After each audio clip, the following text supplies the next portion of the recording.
आज इस video lecture में हम एक नया चैप्टर स्टार्ट कर रहे हैं। इसका नाम है सॉल्यूशन। ये फिजिकल केमिस्ट्री का एक बहुत ही इंपॉर्टेंट चैप्टर है। इससे पहले हम ऑर्गेनिक केमिस्ट्री के 4 चैप्टर कंप्लीट किए हैं। क्लास 12th बोर्ड एग्जामिनेशन 2027 के लिए बहुत ही इंपॉर्टेंट ये सेशन चल रहा है। तो आपको पता होगा कि हम लोग हेलो एल्केन्स एंड हेलोइडीन, alcohol, phenol and ether, aldehyde, ketones and carboxylic acid और अमीन, चारों चैप्टर को बहुत ही डिटेल में पढ़ा दिए हैं। आज से हम लोग स्टार्ट कर रहे हैं सॉल्यूशन। तो ये सॉल्यूशन क्या है? सॉल्यूशन किसको कहते हैं? What is solution? Define solution. तो आपको पता होता है कि होमोजेनियस मिक्सचर ऑफ 2 और मोर सब्सटेंस, यानी कि अगर हम बात करें तो solution is a homogeneous mixture of 2 or more substance, chemically non-reacting substance। अगर हम बात करें सॉल्यूशन क्या है, तो solution is homogeneous mixture of 2 or more substance है। तो आपको इतना भी बता सकते हैं what is solution. Solution is a homogeneous mixtures of 2 or more substance। जब 2 और 2 से अधिक सब्सटेंस मिक्स हो जाएंगे होमोजेनियसली तो उसको क्या बोलते हैं हम लोग? उसी को बोलते हैं सॉल्यूशन। क्या बोलते हैं? सॉल्यूशन। सॉल्यूशन को हिंदी में क्या बोलते हैं? विलयन। क्या बोलते हैं? विलयन। ये कैसे फॉर्म होता है? तो सॉल्यूट और सॉल्वेंट जब मिक्स होते हैं यूनिफॉर्मली तो क्या बनाते हैं? सॉल्यूशन बनाते हैं। आपको पता होगा। तो सॉल्यूट किसको बोलते हैं? जो लेस अमाउंट में प्रेजेंट होता है, जो कम अमाउंट में प्रेजेंट होता है, जो लेसर अमाउंट में प्रेजेंट होता है उसको क्या बोल देते हैं? सॉल्यूट। और जो लार्ज अमाउंट में प्रेजेंट होता है उसको क्या बोल देते हैं? सॉल्वेंट। जैसे लेते हैं हम लोग वाटर। क्या मानते हैं? वाटर। वाटर है मतलब कि पानी है, इसमें हम मिक्स क्या कर देते हैं? चीनी। क्या मिक्स कर देते हैं? चीनी। वाटर में हम क्या मिक्स कर देते हैं? चीनी। और वो शुगर जो है, चीनी, वो यूनिफॉर्मली मिक्स हो जाता है। ये क्या होता है? यूनिफॉर्मली मिक्स हो जाता है। तो इसी को क्या बोलेंगे हम लोग? सॉल्यूशन बोलते हैं। इसमें वाटर जो हमारा है वो क्या हो जाता है? वाटर हमारा हो जाता है सॉल्वेंट। और यहाँ पे जो शुगर है यानी चीनी जो है वो क्या हो जाता है यहाँ पे हमारा? तो वो हो जाता है सॉल्यूट। क्या हो जाता है? Sugar solute. तो यहाँ पे सॉल्यूट और सॉल्वेंट में समझ में आ गया आपको अंतर। जब भी सॉल्यूशन में एक सॉल्यूट और एक सॉल्वेंट प्रेजेंट होते हैं, जब भी एक सॉल्यूट और एक सॉल्वेंट प्रेजेंट होते हैं, जब भी सॉल्यूशन में एक सॉल्यूट और एक सॉल्वेंट होते हैं तो उसको क्या बोलते हैं हम लोग? Binary solution. कौन सा सॉल्यूशन बोलते हैं? बाइनरी सॉल्यूशन बोलते हैं। जब भी सॉल्यूशन में एक सॉल्यूट, 2 सॉल्यूट और एक सॉल्वेंट होता है, 2 सॉल्यूट और एक सॉल्वेंट होता है तो उसको क्या बोलते हैं हम लोग? Ternary solution. क्या बोलते हैं? Ternary solution. क्या बोलते हैं हम लोग? टर्नरी सॉल्यूशन बोलते हैं। अगर हमारे पास सॉल्यूट 3 हो और सॉल्वेंट 1 हो तो क्या बोलते हैं उसको? Quaternary solution. क्या बोलते हैं उसको? Quaternary solution. क्या बोलते हैं? Quaternary solution. तो ये इस टाइप के सॉल्यूशन होते हैं। लेकिन इस चैप्टर में जो हम लोग पढ़ेंगे वो क्या पढ़ेंगे? सिर्फ और सिर्फ बाइनरी सॉल्यूशन के बारे में पढ़ेंगे। यानी क्लास 12th सॉल्यूशन में हम लोग पढ़ेंगे बाइनरी सॉल्यूशन के बारे में। एक सॉल्यूट और एक सॉल्वेंट। मान लीजिए सॉल्यूशन में शुगर है, इसी में सॉल्ट भी मिला दिए तो क्या बन गया? ये 2 सॉल्यूट हो गया, है ना? 2 सॉल्यूट हो गया, एक सॉल्वेंट हो गया वाटर, तो क्या बन गया? ये टर्नरी सॉल्यूशन। इसी में हम क्या किए? कुछ और मिला दिए, ग्लूकोज मिला दिए तो क्या हो गया? यहाँ पे ये 3 सॉल्यूट हो गया और सॉल्वेंट 1 हो गया तो क्या बोलेंगे? इसको क्वाटरनरी सॉल्यूशन बोलेंगे। ये बात क्लियर है आपको? ठीक है, यहां तक तो क्लियर है। अब क्या होता है? जब भी सॉल्यूशन आपको पता होना चाहिए, जब भी सॉल्यूशन में, अब ध्यान दीजिएगा, सॉल्यूशन में अगर सॉल्यूशन होगा और सॉल्यूशन में सॉल्वेंट जो है वो अगर वाटर होता है तो उसको क्या बोलते हैं? कौन सा सॉल्यूशन बोलते हैं? Aqueous solution. कौन सा सॉल्यूशन बोलते हैं?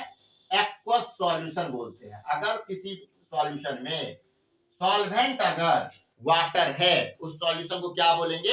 Aqueous solution. जरूरी नहीं है कि सॉल्यूशन में सॉल्वेंट वाटर ही हो। सॉल्वेंट कुछ भी हो सकता है, अल्कोहल हो सकता है, बेंजीन हो सकता है, ईथर हो सकता है, कुछ भी हो सकता है।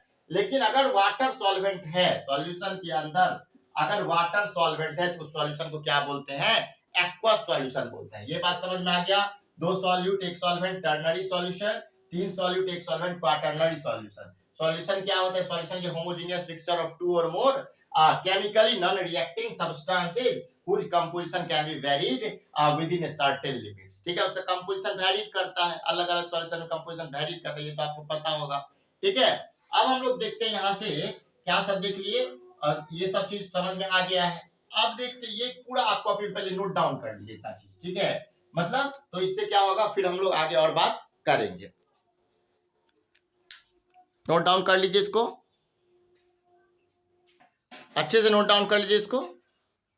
अब देखते हैं क्या, इंपोर्टेंस ऑफ कंसंट्रेशन, क्या देखते हैं, इंपोर्टेंस ऑफ कंसंट्रेशन। तो यहां से क्या होता है, या importance of solution.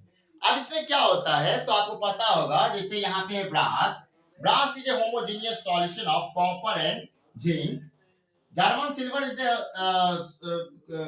Solution mixture of copper zinc and nickel. German silver mixture किसका होता है, कॉपर जिंक और निकेल का। वहीं अगर हम ब्रॉन्ज की बात करें तो वो मिक्सचर होता है, वो सॉल्यूशन किसका होता है, कॉपर और टीन का, यानी Cu एंड Sn। वहीं पे अगर हम देखते हैं तो एक पीपीएम मींस क्या होता है, पार्ट्स पर million. 1 ppm fluoride iron prevent tooth decay. 1 ppm अगर रहता है फ्लोराइड आयरन तो वो क्या करता है, टूथ डीके को प्रिवेंट करता है। जब भी वो 1.5 ppm हो जाता है तो टूथ में कलर ले आता है, ठीक है, दांत पीला येलो हो जाएगा, दांत का कोई अलग कलर हो जाएगा, तो टूथ में कलर आ जाता है। लेकिन अगर हम उससे ज्यादा कंसंट्रेशन हो जाता है उसका, higher concentration can cause poison. जब बहुत ज्यादा कंसंट्रेशन हो जाता है तो क्या काउज करता है, जहर बन जाता है, आपको पता ही होगा। Solution of intravenous injection should have the same ionic concentration as that of blood plasma. तो ये सब क्या इंपॉर्टेंस, इसका सॉल्यूशन का बहुत ज्यादा इंपॉर्टेंस है, क्योंकि हम प्योर सब्सटेंस के ही यूज से लाइफ में एग्जिस्ट नहीं कर सकते, हमें मिक्सचर चाहिए होता है। तो मिक्सचर क्या होता है, जब 2 और मोर होमोजेनियस मिक्सचर को ही तो सॉल्यूशन बोलते हैं ना। ए solution is a homogeneous mixture of 2 और मोर सब्सटेंस, ठीक है। इस इंपॉर्टेंस को भी कॉपी में नोट डाउन कर लीजिए। अब देखते हैं टाइप्स ऑफ सॉल्यूशन। तो देखिएगा सॉल्यूशन के कई सारे टाइप्स होते हैं, ठीक है। तो जैसे solid in solid, solid in liquid, solid in gas, gas in liquid, gas in solid. तो देखिए क्या होता है, जब हमारा सॉल्यूट जो है, ठीक है, सॉल्यूट क्या क्या होगा, सॉल्यूट हमारा सॉलिड भी हो सकता है, लिक्विड भी हो सकता है, गैस भी हो सकता है। हम एक बार मानते हैं क्या कि सॉल्वेंट क्या है, सॉलिड, फिर सॉल्वेंट लिक्विड, फिर सॉल्वेंट गैस। सॉल्यूट में सॉलिड लिक्विड गैस, सॉल्यूट में फिर सॉलिड लिक्विड गैस, सॉल्यूट में सॉलिड लिक्विड गैस। सॉलिड है फिर भी तीनों ले लिए सॉल्यूट में, लिक्विड है फिर भी तीनों ले लिए हैं, और गैस है फिर भी तीनों ले लिए। तो अब जब ये होगा यानी सॉलिड और सॉलिड का मिक्सचर होगा तो क्या बनेगा सॉल्यूशन, सॉलिड इन सॉलिड। जैसे अभी हम लोग देखे हैं एलॉयज में ब्रास, जर्मन सिल्वर, ब्रॉन्ज, सब में क्या था, तो सॉलिड में सॉलिड मिक्स कर रहा था, तो वो कैसा सॉल्यूशन था, टाइप क्या था सॉल्यूशन का, सॉलिड इन सॉलिड, ठीक है। दूसरा क्या होगा, अगर सॉल्यूट हमारा लिक्विड हो, सॉल्यूट हमारा लिक्विड हो, सॉल्वेंट हमारा सॉलिड हो, तो जो हमारा सॉल्यूशन होगा वो कैसा होगा, लिक्विड इन सॉलिड। कैसा सॉल्यूशन होगा, लिक्विड इन सॉलिड। तो इसमें क्या होता है, हाइड्रेटेड सॉलिड जो होता है, जैसे सोडियम अमलगम, जिंक अमलगम, ये सब एग्जांपल किस सॉल्यूशन के हैं, लिक्विड इन सॉलिड की। अगर हमारा यहाँ की सॉल्वेंट सॉलिड हो और हमारा सॉल्यूट गैस हो तो सॉल्यूशन क्या होता है, गैस इन सॉलिड, यानी कि हाइड्रोजन इन पैलेडियम, पैलेडियम पर हाइड्रोजन हो, या डिजॉल्व गैस इन मिनरल्स, तो ये क्या होता है, गैस इन सॉलिड का एग्जांपल। अगर हम अब जो देखेंगे तीन, उसमें हमारा सॉल्वेंट क्या होगा, लिक्विड लिक्विड लिक्विड, और हमारा सॉल्यूट क्या होगा, सॉलिड लिक्विड गैस, ये होगा। तो अगर पहला देखते हैं तो सॉलिड इन लिक्विड सॉल्यूशन होगा, तो इसके एग्जांपल क्या है जो हम शुरू में बताए थे सॉल्यूशन के दौरान, कि सॉल्ट, शुगर, शुगर हमारा मतलब चीनी क्या है, सॉलिड है, और हमारा वाटर क्या है, लिक्विड है। तो देखिए क्या है, सॉल्ट और शुगर इन लिक्विड, ठीक है। अगर हम लिक्विड इन लिक्विड में देखें तो इथेनॉल इन वाटर। फिर अगर हम देखते हैं लिक्विड गैस इन लिक्विड में तो एयरेटेड ड्रिंक, जैसे कार्बोनेटेड ड्रिंक सब होता है। या फिर अगर हम बात करें तो वाटर के अंदर जो एक्वेटिक लाइफ सर्वाइव होता है, वाटर के अंदर एक्वेटिक लाइफ होता है, एनिमल्स होते हैं, प्लांट्स होते हैं, तो उनको जो ऑक्सीजन की नीड होता है वो कहाँ से पूरा करता है, जो वाटर के अंदर जो ऑक्सीजन डिजॉल्व होता है उसी से। तो O2 इन वाटर, यानी वाटर में जो ऑक्सीजन होता है वो, या एयरेटेड ड्रिंक। अगर हम बात करें तो यहाँ तीनों में क्या होगा, सॉल्वेंट गैस होगा, गैस गैस गैस, और यहाँ पे सॉल्यूट जो होगा वो सॉलिड भी हो सकता है, लिक्विड भी, गैस भी। तो एक टाइप बनेगा सॉलिड इन गैस, दूसरा बनेगा लिक्विड इन गैस, तीसरा बनेगा गैस इन गैस। तो देखिए क्या है, solid in gas, liquid in gas, gas in gas. Solid in gas में देखेंगे I2 वेपर इन एयर या camphor in nitrogen gas. Liquid in gas देखते हैं ह्यूमिडिटी इन एयर, एयर में ह्यूमिडिटी, ठीक है, या CaCl3 mix with N2 gas. और अगर हम गैस इन गैस देखें तो air is a mixture of so many gases. आपको पता होगा एयर क्या है, मिक्सचर है बहुत सारे गैसेस का, जिसमें आपको पता नाइट्रोजन है, ऑक्सीजन है, CO2 है, सब गैस के आपस में मिक्स्ड है। तो ये एग्जांपल किसका हो जाएगा, गैस इन गैस सॉल्यूशन का। तो चूंकि ये चैप्टर में हम लोग बाइनरी सॉल्यूशन के बारे में ही पढ़ते हैं, तो सॉल्यूट, एक सॉल्यूट और एक सॉल्वेंट ही रहता है। तो आप पूरा कॉपी पे नोट डाउन कीजिए, यहाँ से क्वेश्चन आना तय है, ठीक है, एक आध क्वेश्चन ऑब्जेक्टिव में ऐसा किस तरीके से, तो इसको आप पूरा अच्छे से नोट डाउन कर लीजिए और 1 से 2 बार पढ़ के इसको क्या कीजिए, याद करने का प्रयास कीजिए, ठीक है, इसको अच्छे से नोट डाउन। अब देखते हैं क्या, expressing concentrations of expressing concentration in solution, ठीक है, मतलब सॉल्यूशन में सॉल्यूट का जो अमाउंट है वो कितना है वो देखेंगे। इसमें क्या होता है, सबसे पहले परसेंटेज।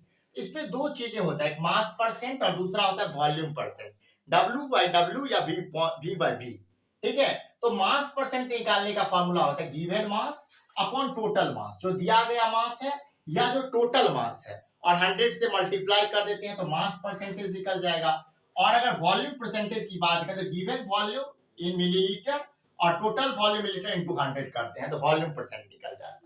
अब अगर हम देखते हैं तो calculate the mass percent of benzene, क्या कह रहा है, मास परसेंट कैलकुलेट करना है, यानी ऊपर वाला मास परसेंट कैलकुलेट करना है बेंजीन का और किसका, कार्बन टेट्राक्लोराइड का।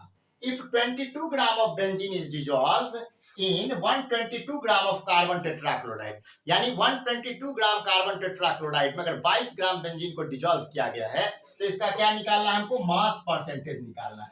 अभी हम बताएं कि मास परसेंटेज क्या होता है, given mass upon total mass. तो मास परसेंटेज ऑफ लिखेंगे बेंजीन का, क्या लिखेंगे, C6H6। बेंजीन का क्या लिखे होता है फॉर्मूला, C6H6 होता है फॉर्मूला। तो मास परसेंटेज लिखने के लिए सबसे पहले क्या करते हैं, गिवन मास, तो क्या दिया गया है 22 ग्राम, ठीक है, 22 ग्राम दिया गया है, गिवन मास कितना है 22 ग्राम, और डिजॉल्व है कितना 122 ग्राम कार्बन टेट्राक्लोराइड, CCl4 कितना है 122 ग्राम।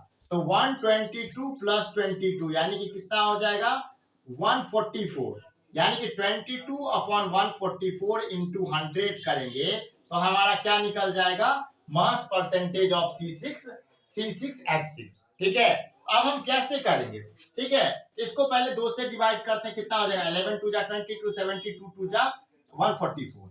अब क्या करेंगे, अब यहां से तो कट नहीं रहा है तो इसको क्या करेंगे 100 से मल्टीप्लाई कर देंगे।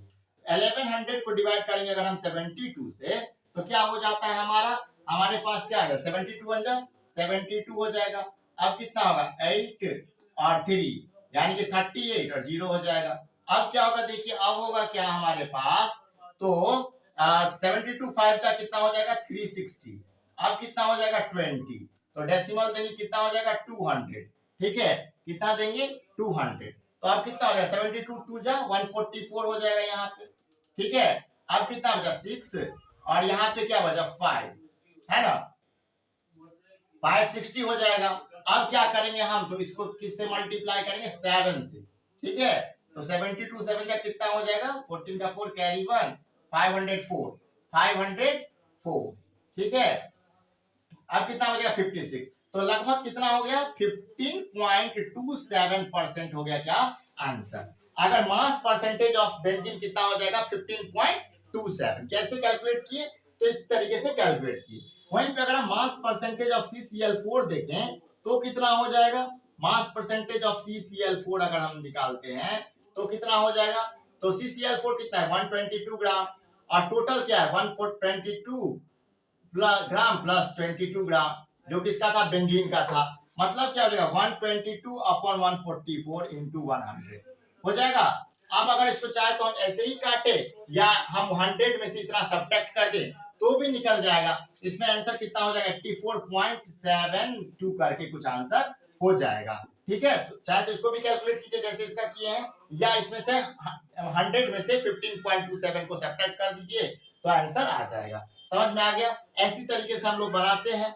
तो ये आज की क्लास में हम लोग यहीं तक रखेंगे और जो है वो इससे आगे की क्लास में हम कल बात करेंगे। आज की क्लास में हम लोग पहले सॉल्यूशन क्या होता है उसके introduction, types of solution, importance of solution सारा बताए। ठीक है, अगर परसेंटेज में मास परसेंटेज, वॉल्यूम परसेंटेज का फॉर्मूला बताए तो उससे रिलेटेड क्वेश्चंस भी हम बता दिए। अगर आज का क्लास आपको अच्छा लगा तो इस वीडियो को लाइक करें, हमारे चैनल को सब्सक्राइब करें और बेल आइकन को प्रेस करें जिससे हर एक वीडियो का नोटिफिकेशन आप तक पहुंचे। Thanks for watching this video. पूरा इसको अच्छे से नोट डाउन कर लीजिए।